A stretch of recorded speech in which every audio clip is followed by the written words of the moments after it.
मोदी जी, बदला अभी अधूरा है और सांप को दूध नहीं पिलाया जाता, ना ही सांप की पूंछ पर मारा जाता है, सीधा फन पर लाठी मारनी होती है। और पाकिस्तान भी उन्हीं सांप में है। जब तक इसका फन नहीं कुचला जाएगा तब तक ये चैन से नहीं बैठेगा। पहले ये आतंकवादियों को भेजता है और पहलगांव जैसी घटना को अंजाम दिलाता है। उसके बाद जब एयर स्ट्राइक की जाती है, पूरा पाकिस्तान कांपने लगता है। इनके मंत्री घुटनों पर आ जाते हैं और कहते हैं कि बस ये हमला रुकवा दो, हम कुछ नहीं करेंगे। लेकिन ये धूर्त आस्तीन के सांप जो मुंह दिखाते कुछ और है, बोलते कुछ और है और फिर करते कुछ और है। इन्होंने धूर्तों ने कश्मीर में फिर से हमला किया और वहां की तस्वीरों को देखकर अब सिहर उठेंगे।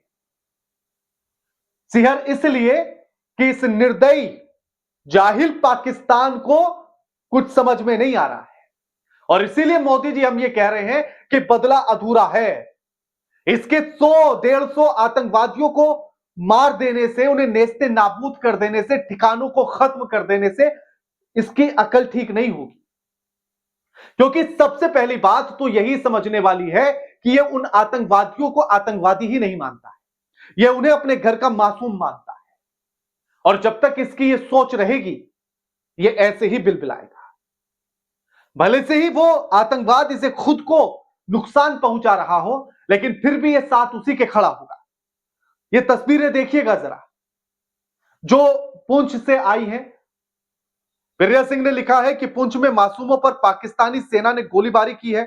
तस्वीरें देख खून खोल उठेगा। तस्वीरें ऐसी हैं कि हम आपको दिखा भी नहीं सकते हैं, इतनी विभत्स तस्वीरें हैं। और अभी तक तो ये सिर्फ आतंकवादियों के द्वारा हमला किया जा रहा था, अब तो पाकिस्तान की सेना सामने आने लगी है। यानी कि क्या यह समझ लिया जाए कि पाकिस्तान युद्ध चाहता है? एयर स्ट्राइक करने के बाद, ऑपरेशन सिंदूर को अंजाम देने के बाद भारत ने सीधे तौर पर यह कहा कि भैया हम युद्ध नहीं चाहते। लेकिन पाकिस्तान की सेना के द्वारा की गई गोलीबारी क्या इस तरफ इशारा करती है कि वो युद्ध चाहते हैं, वो जंग चाहते हैं? और तस्वीरें देखिएगा। रणविजय सिंह ने पोस्ट किया कि पाकिस्तान ने सुबह से ही अब तक हमारे 15 नागरिकों की जान ले ली, 43 से ज्यादा भारतीय घायल हैं। सरहद के पास पाकिस्तान लगातार फायरिंग और गोले दाग रहा है, एएनआई की रिपोर्ट के अनुसार। और ये तस्वीरें देखिएगा, ये पुंछ इलाका है कश्मीर का। और यहां कल सुबह से ही, यानी कि जैसे ही ऑपरेशन सिंदूर को अंजाम दिया गया, उसके बाद से बौखलाए पाकिस्तान ने यहां हमले करने शुरू कर दिए। पुंछ में स्कूलों पर, मदरसों पर, गुरुद्वारों पर, सब जगह हमले किए गए, लोगों के घरों पर हमले किए गए। और ये तस्वीरें उसके हमलों की गवाही देने के लिए काफी हैं। अभिनव पांडे लिखते हैं कि पुंछ में 15 की मौत, 43 घायल, 4 बच्चों की भी जान चली गई। अयान 14 साल का, अरूबा 12 साल, मरियम 7 साल, विहान भार्गव 12 साल। दुखद खबर है। और कितने बच्चे, कितने लोग अभी भी अस्पताल में भर्ती हैं जिनका इलाज चल रहा है। और इसीलिए हम ये कह रहे हैं मोदी जी कि इस पर स्ट्राइक करके काम नहीं चलेगा। और इसीलिए देश पहले दिन से, पहलगाम घटना के बाद से ये मांग कर रहा था कि अब स्ट्राइक से काम नहीं चलेगा, इसको आर पार की लड़ाई से ही अंजाम देना पड़ेगा। इस पाकिस्तान को नेस्ते नाबूद करना पड़ेगा। अब तिरंगा लाहौर में जाकर फहराना पड़ेगा, तभी यह धूर्त समझेगा। जब तक इसकी छाती पर और इसके मुंह पर भारत का जूता नहीं पड़ेगा, तब तक इसको समझ में नहीं आने वाला। इसकी पीठ पर, इसकी पीठ के नीचे वाले हिस्से पर या ऊपर से कितना भी जूता मार लो, इसके पेट पर कितना भी जूता मार लो, इसे कुछ भी बात समझ में नहीं आएगी, क्योंकि यह धूर्त पाकिस्तान है। इसलिए जब तक इसकी छाती पर और इसके मुंह पर भारत का जूता नहीं पड़ेगा, तब तक इसको अकल नहीं आएगी। और इसीलिए पाकिस्तान को सबक सिखाना जरूरी है। जबकि भारत की सेना ने यह क्लियर किया कि हमने सिर्फ और सिर्फ आतंकवादी ठिकानों को ही निशाना बनाया, पाकिस्तान के किसी भी सैन्य ठिकाने को निशाना नहीं बनाया, किसी भी सिविलियन को कोई नुकसान नहीं पहुंचाया।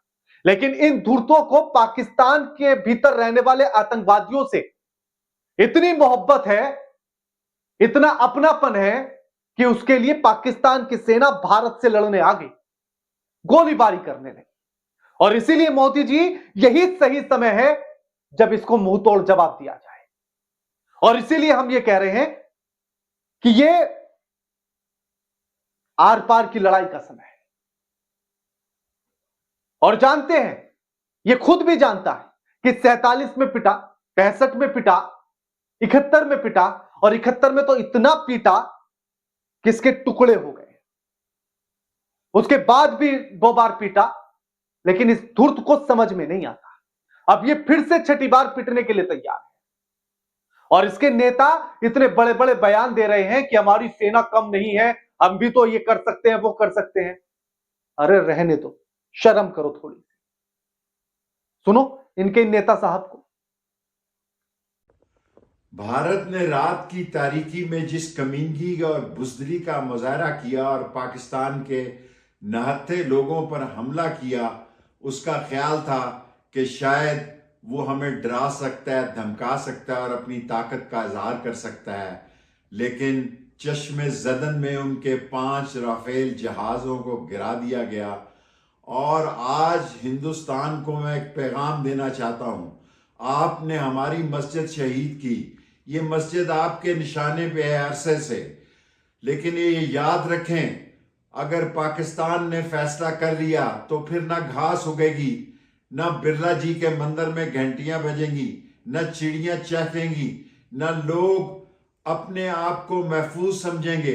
पाकिस्तान तो नेताजी, फिजाओं का रंग बदलना, फिजाओं की हवा का रुख बदलना हम भी जानते हैं। भारत की सेना के शौर्य से आप एक बार नहीं 5 दफा वाकिफ हैं। और आप जानते हैं कि भारत की सेना का शौर्य क्या है। आप समझते हैं भारत की ताकत क्या है। आप समझते हैं कि भारत की मार का मतलब क्या है। आप समझते हैं कि भारत की पिटाई से 2 हिस्से तक हो जाते हैं। लेकिन आप फिर भी वो धूर्त हैं जो हर बार पिटते हैं और फिर कहते हैं कि एक बार और मार के दिखा, फिर पिटते हैं और फिर कहते हैं कि अब के और मार के दिखा। आप उन्हीं धूर्तों में से एक हैं। और इसीलिए जो देश का मिजाज था पहले कि इस बार आर पार की लड़ाई होनी चाहिए, वरना यह पाकिस्तान सुधरेगा नहीं, और जिस तरह की हरकत इसने ऑपरेशन सिंदूर के बाद की है, तो यह समझ में आता है कि ऐसे सुधरेगा नहीं, लड़ाई आर पार की चाहिए। मोदी जी, फैसला कीजिए कि जो भारतीय कश्मीर में पाकिस्तान की सेना की गोली से अपनी जान गंवा बैठे हैं, जिन 15 लोगों की जान चली गई और 40 से ज्यादा लोग घायल हैं, और उनमें जान गंवाने वालों में बच्चे भी हैं, मासूम बच्चे, उन सब का बदला कैसे लिया जाएगा? क्या फिर से स्ट्राइक करके, या फिर सीधा इनके सीने में गोली उतार के? बाकी आप कमेंट करके बताइएगा। वीडियो लाइक कीजिए, शेयर कीजिए और चैनल को सब्सक्राइब करना मत भूलिएगा। नमस्कार।